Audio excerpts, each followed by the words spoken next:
Force বেশি আছে।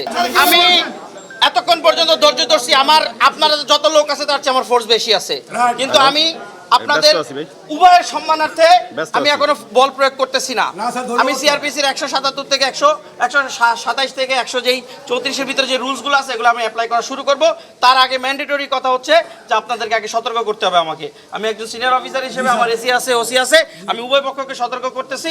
আপনাদের জন্য আমি নির্দেশ দিতেছি, আপনারা এই যে ভায়োলেন্সটা করতেছেন আমাকে আইন প্রয়োগ করতে বাধ্য হইতে হবে।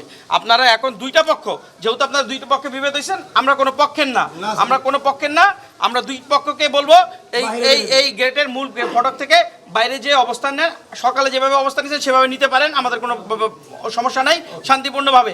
আমরা কোনো পক্ষের না। তো আপনারা দুপক্ষই এখন চলে যাবেন, আমি উভয় পক্ষকে 5 মিনিটের ভিতরে বাঁশি ফু দিয়ে বের করে দিব। এর ভিতরে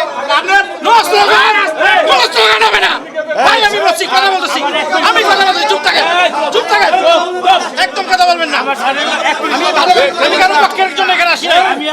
আমি শেষ করি না কথা, আমি আপনারটা শুনলে ওনাদেরটা শুনতে হবে।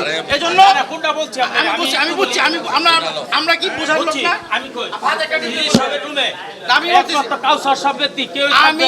আমরা থাকবো আর কেউ থাকবে না, আমরা থাকবো আর কেউ থাকবে না, বের হয়ে যাবে।